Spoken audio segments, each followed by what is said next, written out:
Wrap up, what a day it's been, a day of demolition. Team Sky, they've basically put everyone to the sword. Nairo Quintana was the only one that was still within the last kilometre when Chris Froome rolled across the line. A fairly conservative start to the stage by the Sky riders. They let Movistar take up the chase, control the breakaway. They sat behind, took it easy. On a side note, the sprinters, well, they had their moment at the intermediate sprint. Andre Greipel was first across the line of the bunch. 4 riders in between him and Peter Sagan. That puts Greipel back in green. The battle is starting to really hot up and get very tactical for green. Further on towards the climb, Movistar still setting the pace. The 2 breakaway riders were brought back into the fold. Halfway up the climb, well, Sky, they were told on the radio that other favourites were being dropped. Nibali was shot out the back, Contador shortly after that. The French GC hopes, Pinot, Bardet, Perrault, they were all gone. When the Sky riders heard this, they said, well, we still found it a fairly reasonable pace. Not easy, but totally doable. We spoke to each other, spoke to the DS on the radio, and Froome was keen to hit it. He told Richie that he felt it was easy and it was time to go.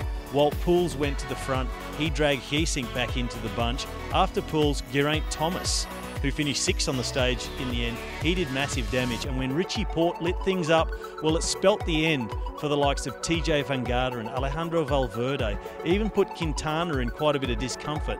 He was the only rider that could follow Froome and Porte.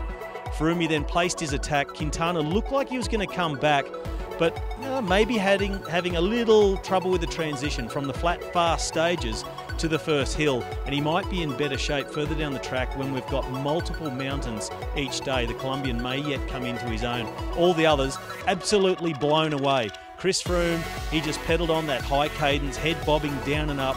He looked like he was on the edge of blowing up, and he rode further and further away. Richie Porte, well, of note, he came back to Quintana. Not only came back to him, hit over the top of him, took second on the stage. That is psychological warfare. So it's Sky in control. Is this tour over?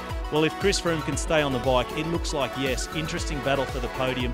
Van Garderen still hanging on to second, but only just in front of Quintana. Valverde lurking in 4th. The 2 Movistar riders, a 2-pronged attack from here on in. Tomorrow, well, it's a real Pyrenean stage. Lots of mountains, not just one. But Froome, well, will he do it again? Will he be conservative? Let's see someone mix it up. We'll be with you tomorrow to wrap it up again for Bikesure, the bicycle insurance specialists.